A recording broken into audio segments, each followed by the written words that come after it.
এলাকে বাঁচিয়ে মৈনাককে উচিত শিক্ষা দিয়ে বাড়ি থেকে বের করে দিল গোরা। হ্যাঁ বন্ধুরা, এমনটাই দেখা যাবে। তাই সম্পূর্ণ জানতে ভিডিওটিতে লাইক দিয়ে চ্যানেলটি সাবস্ক্রাইব করে দেখতে থাকুন। গল্পের শুরুতে দেখা যাবে গোরা আগুন লাগার কথা শুনে ছুটে ছুটে বাড়িতে আসে। তখন রান্নাঘরে গিয়ে দেখতে পায় যে কোনো আগুন নেই। তখন গোরা বলে, এখানে তো কোনো আগুন লাগার কোনো চিহ্ন দেখতে পাচ্ছি না। তাহলে কি ওরা আমাকে মিথ্যে কথা বললো? তার মানে এই সব কিছু মিস বোস করেছে, তাই তো? দাঁড়াও, দেখাচ্ছি মজা। ওইদিকে এলা বলে, এই চারদিকে কেরোসিন ছিটানো কেন? ওইদিকে মৈনাক বলে, এলা, নোটো গাছটু মরলো, তোমার গল্প ফুরলো। এই বলেই আগুন ধরিয়ে দেয়। তখন তো এলা আগুন দেখে ভয় পেয়ে যায়। ওইদিকে মৈনাক মৈনাক হাসতে থাকে। তখন এলা এলা চিৎকার করতে থাকে, বাঁচাও বাঁচাও বলে। ওইদিকে গোরা সেই ন্যাড়া পোড়ার ওখানে আসে আর এসেই বলে, চুপ করো সবাই, বন্ধ করো তোমাদের নাচ গান।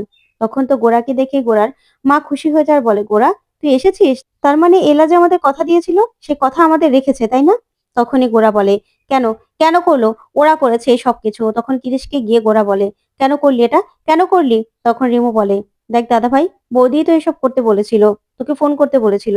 তখন গোরা বলে, সে কোথায়, কোথায় সে?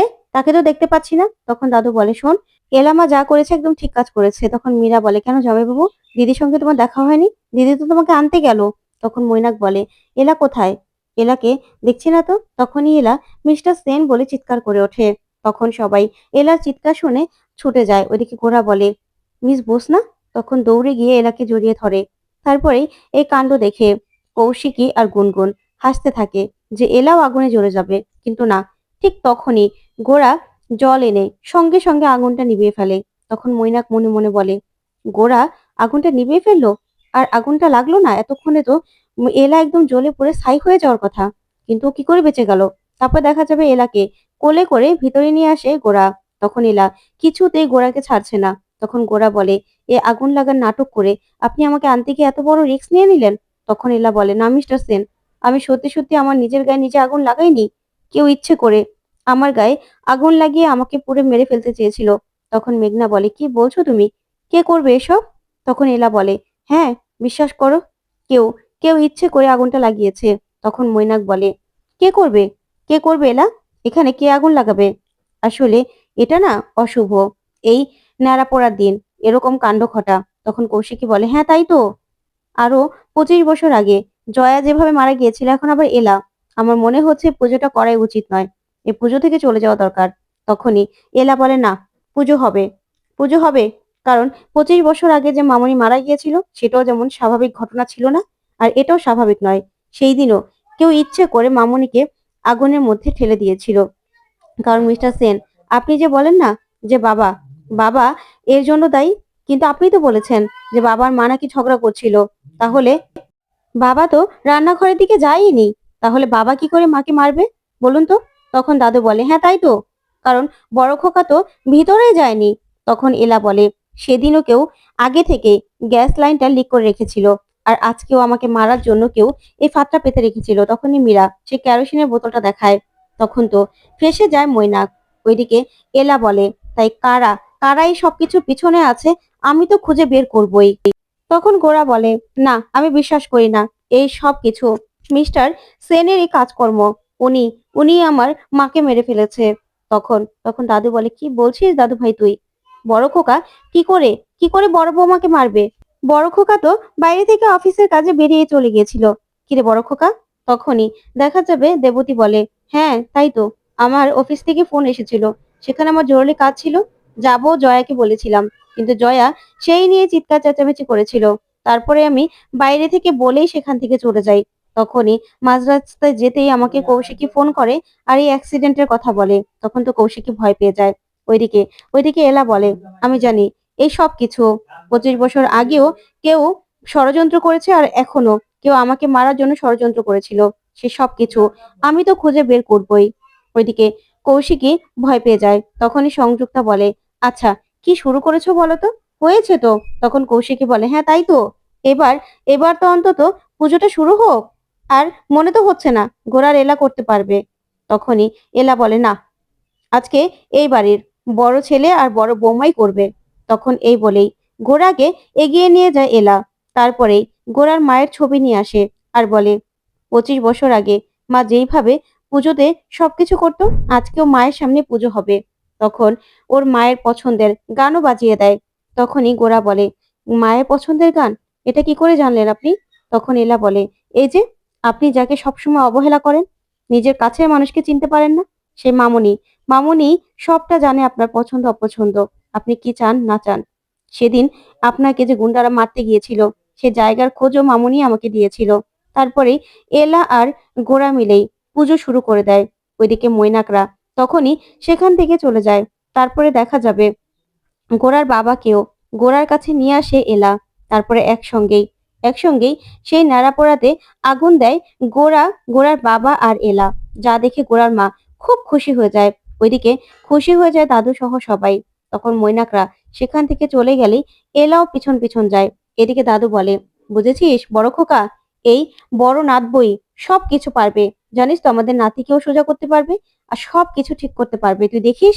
তখনই এলা গোরার হাত ধরে পুজো দিতে থাকে।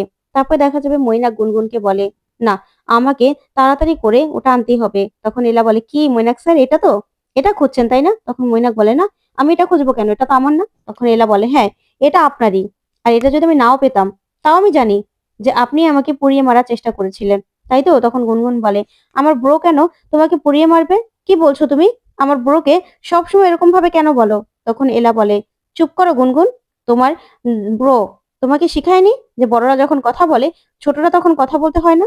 তখন মৈনাককে এলা বলে, শুনুন মৈনাক স্যার, আমি জানি আপনি আপনি আমাকে আজকে পুড়িয়ে মারার চেষ্টা করেছিলেন, কারণ আপনার পথের কাটা হয়ে গেছি তো। কিন্তু 25 বছর আগে আমার শাশুড়ি মাকে কে মেরেছিল বলুন তো? কারণ তখন তো আপনি খুব ছোট ছিলেন, তখন তো আপনার পক্ষে মারা সম্ভব নয়। তাকেও কেউ ইচ্ছে করে মেরে ফেলেছিল। তখন মৈনাক হাতে তালি দিয়ে বলে, বাহ, সে 25 বছর আগের ঘটনা নিজে খুব সাজিয়ে বললে তো, খুব ভালো লাগছে শুনতে। তখন তখন এলা বলে, শুনুন মৈনাক স্যার, আপনি যতই হাসাহাসি করুন না কেন, এটা যে সত্যি, এটা যে কোনো গল্প নয়, সেটা কিন্তু এই এলা সেন প্রমাণ করে দেবে। আপনি আপনি কোনোভাবেই জিততে পারবেন না। না আমার কিছু করতে পারবেন, না আপনি মিস্টার সেনের কিছু করতে পারবেন। 20টা বছর মিস্টার সেনকে পরিবার থেকে দূরে রেখেছিলেন না? মিথ্যে কথা বলে বাবা ছেলের মধ্যে দ্বন্দ্ব লাগিয়ে রেখেছিলেন। কিন্তু যখন সত্যের মুখোশটা খুলে যাবে না, সত্যিটা জানতে পারবে, তখন কিন্তু সে তার পরিবারকে রক্ষা করবে। ঠিক তখনই হৈমন্তী ফোন করতে থাকে মৈনাককে, আর মৈনাক সেখান থেকে চলে যায়। তখন এলা মনে মনে বলে, কি ব্যাপার, কার ফোন বারবার করে কেটে দেয়? ওইদিকে মেঘনা সেই বানচালকে আবার ফোন করতে থাকে। তখনই এলা বলে, আচ্ছা মেঘনা, তুমি বুঝতে পারছো না এই সব কিছু ওদের চাল ছিল? সেদিন তোমাকে নেশা করিয়ে যে কাণ্ড করেছিল, তারপরেও তুমি এই লোকটাকে বিশ্বাস করছো, হাতে পায়ে ধরছো? তখন মেঘনা বলে, আমি বিশ্বাস করি না, মৈনাক আমার কখনো কোনো ক্ষতি করতে পারে না। তখন এলা বলে, তাই নাকি, চলো আমার সঙ্গে চলো। এই বলেই মেঘনাকে সেখান থেকে নিয়ে চলে যায়। ওইদিকে হৈমন্তীর ফোন না ধরলেই সরলা বলে, কিরে, তুই দলিল আনিসনি? তখনই হৈমন্তী বলে, না।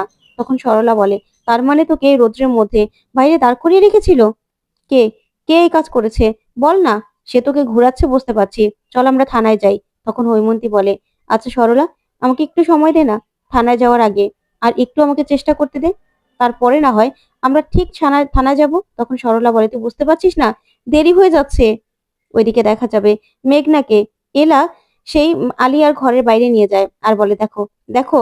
ওইদিকে মৈনাক আলিয়াকে গিফট দিতে থাকে, নিজে হার এনে আলিয়াকে পরিয়ে দেয় আর আলিয়াকে জড়িয়ে ধরে। যা দেখে মেঘনা কষ্ট পায় আর বলে, না, এসব কিছু মৈনাকের নাটক, আলিয়াকে বাঁচানোর জন্য নাটক করছে। তখন এলা বলে, তুমি এতটা বোকা মেঘনা, তুমি দেখতে পাচ্ছ না এসব কিছু মৈনাক স্যারের নাটক? মৈনাক স্যার খারাপ, আলিয়ার কোনো রকম কোনো অসুখ হয়নি। এই অসুস্থতার নাটকও যে মিথ্যে, সেটা আমি তোমার কাছে প্রমাণ করে দেব। কিন্তু তোমাকেও প্রমিস করতে হবে, যদি আমি তোমার কাছে প্রমাণ করে দিতে পারি, তুমি মৈনাক স্যারকে নিজের জীবন থেকে সরিয়ে দেবে আর তার জন্য এক ফোঁটাও চোখের জল ফেলবে না, বলো আমাকে। তখনই মেঘনা প্রমিস করে এলাকে। ওইদিকে ওইদিকে গোরা এলার জন্য শাড়ি নিয়ে আসে আর বলে, দাদু বলল যে বাড়ির বড় বউকে পুজোর দিনে শাড়ি দিতে হয়, নিন আপনি শাড়িটা পরে নিন। তখন এলা বলে, আপনি এখানে বসে থাকলে আমি কি করে শাড়িটা পরবো বলুন তো? তখন গোরা বলে, আমি তাকাবো না। তারপরে এলা শাড়ি পরতে থাকে। তারপরে গোরা গোরা বলে, আপনার শাড়ি পরা এখনো হয়নি? তখন এই কথা শুনে এলা চমকে যায়। তো বন্ধুরা, কেমন লাগলো আজকের আপডেট, কমেন্ট করে জানাও। ধন্যবাদ।